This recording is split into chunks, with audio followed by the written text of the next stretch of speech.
Bagi teman-teman, jumpa kembali di MDT Journey Inspiration of Life. Pagi ini saya mau coba sharingkan tentang kejatuhan gitu. Jadi maksudnya kejatuhan dalam hidup, dalam arungi kehidupan kita jatuh. Entah karena sakit, entah karena ekonomi, atau karena kehancuran keluarga, yang pasti kita jatuh. Nah, kejatuhan dalam rohani adalah target kesuksesan dengan dasar keselamatan itu. Nah, apa sih maksudnya gitu? Dalam pola hidup rohani, kejatuhan hidup oleh karena sakit tubuhnya atau karena tekanan kejiwaan bukanlah hal yang aneh gitu. Karena firman katakan 7 kali orang benar alami kejatuhan, ia akan bangun kembali. Jadi maksudnya apa gitu? Kok orang benar kok mesti sampai 7 kali jatuh gitu? Nah, kalau kita tidak mengerti, kita belum mengenal dan mengerti apa keinginan Tuhan, kadang-kadang kita jadi frustasi gitu. Kok kita udah berusaha jadi benar gitu, kok harus jatuh-jatuh terus gitu? Padahal Tuhan punya rencana lain. Setiap kejatuhan itu kan makin meningkatkan iman kita gitu. Nah, kenapa firman katakan harus jatuh 7 kali?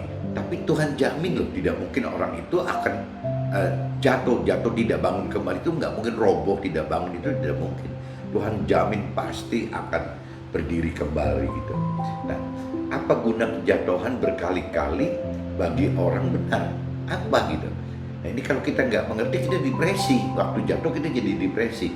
Tapi kalau setelah kita mengenal kebenaran secara lebih, kita juga belajar mengerti secara lebih gitu, apa kenapa firman ini kok katakan begini.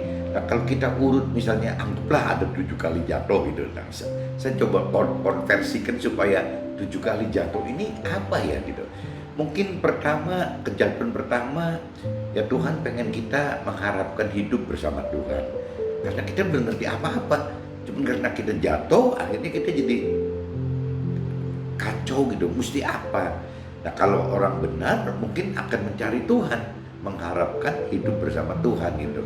Kedua, mencari keberadaan Tuhan. Nah, Tuhan di mana? Ya kalau memang kita sudah mengharapkan hidup bersama Tuhan, mestinya kita lanjutkan lagi dengan mencari Tuhan itu di mana. Ya Tuhan di firman, tapi kan waktu itu kita nggak ngerti bahwa Tuhan ada di firman. Kita cari-cari ke kanan ke kiri nggak keruan gitu. Ya apalagi kalau kita ketemu mentoring yang nggak benar gitu, makin nyasar lagi. Tapi sebenarnya kuncinya gampang, Tuhan itu ada di firman. Kejatuhan ketiga itu tadi, yang kedua ya, mencari keberadaan Tuhan di dalam firman itu, jangan-jangan itu kejatuhan kedua. Kejatuhan ketiganya belajar mengenali firman gitu. Itu ternyata kalau kita udah tahu firman juga, kita baca firman, apa kita punya kemauan gitu untuk terus-menerus membaca firman? Kadang-kadang juga sulit gitu. Kita mesti punya kemauan yang besar sekali untuk bisa lebih dalam mengenali Tuhan. Nah, kemauan ini kan tidak bisa Tuhan dorong untuk kita mampu untuk mau mengenal itu, nggak bisa. Kemauan itu kan urusan kita pribadi. Berulang kali saya sharingkan seperti itu. Nah, yang keempatnya mungkin kita minta mengerti firman Tuhan. Setelah kita mengenal firman Tuhan, kita minta Tuhan untuk beri pengertian kepada kita. Firman Tuhan ini apa sih artinya gitu. Nah, mungkin dalam hal pengertian ini kita sudah bisa lebih minta bantuan Roh Tuhan untuk memberi pengertian akan firman yang Tuhan maksud gitu. Itu udah mulai bisa kita ngandalkan Roh Tuhan gitu. Nah, terus lanjut lagi, waktu kita mengerti, apa berani kita melakukan? Belum tentu berani juga. Nah, kita berarti mesti minta lagi Roh Tuhan untuk memberanikan kita melakukan firman Tuhannya. Nah, dari terus-terusan kejatuhan ini, berarti kan kita ngalami proses nih, makin dalam bersama Tuhan itu. Bukan cuma sekedar rasio, tapi memang udah gak mampu gitu. Nah, akhirnya mungkin kita jadi rendah hati.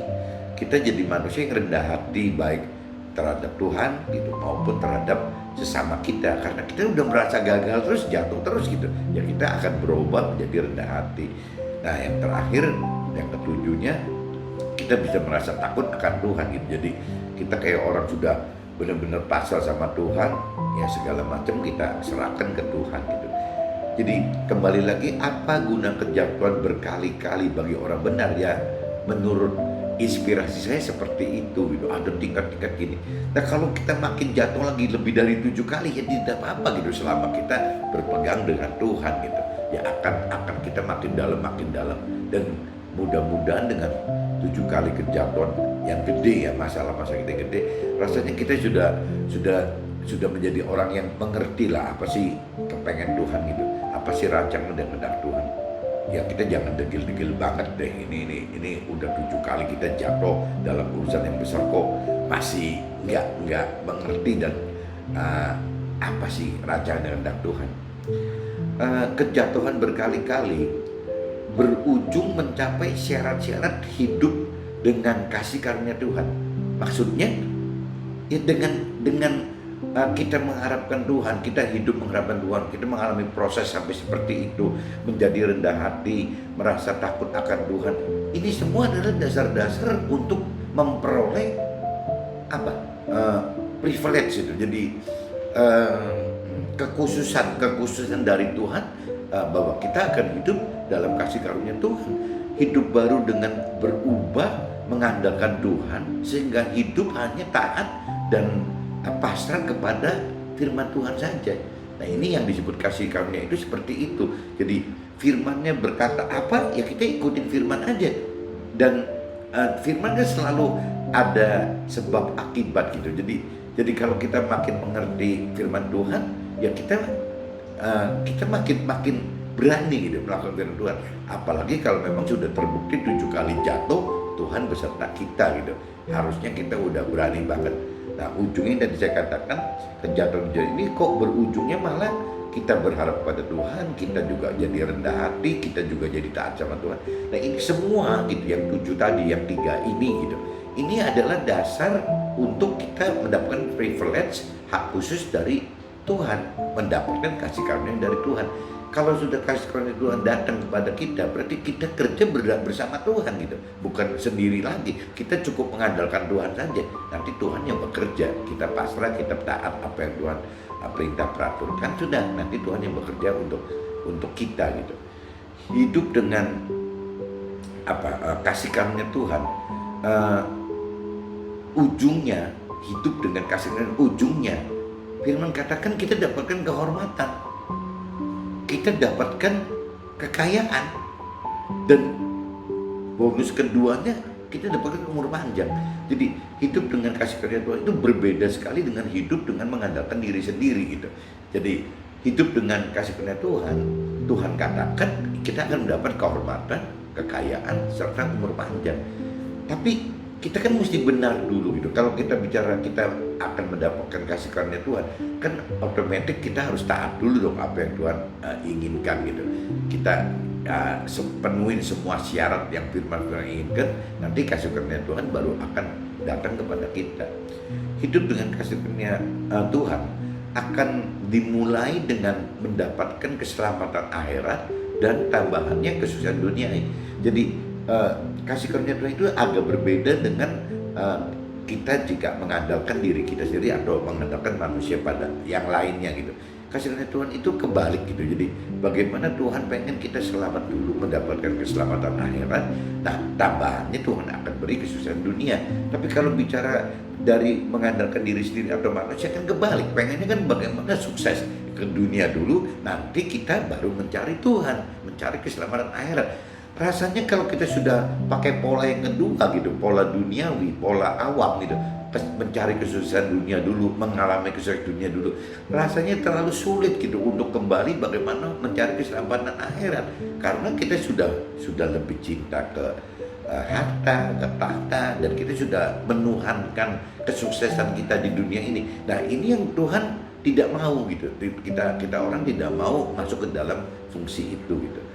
Jangan jadikan kejatuhan hidup di dunia sebagai parameter kehidupan gitu. Jadi maksudnya kalau kita jatuh lagi, jangan dijadikan parameter kehidupan bahwa kita nih bodoh banget ya, kok gagal terus gitu. Ya kalau kita bicara secara rasio mungkin kita bisa lah kategorikan kita bodoh sekali ya, kenapa kita kok ngalamin jatuh sampai berkali-kali. Keledai aja katanya jatuh cuma sekali, di lubang yang sama. Nah ini kita berkali-kali, kita juga kalau sampai 7 kali jatuh, firman katakan kalau bisa jangan jatuh di lubang yang sama ya, kita pasti akan berbeda gitu, permasalahannya akan berbeda. Kalau cuma lubang yang sama, keledai lebih menang dari kita nantinya. Jadi kita mesti maksudnya 7 kali jatuh ini dalam hal yang berbeda-beda, karena Tuhan butuh level iman kita yang diangkat terus gitu.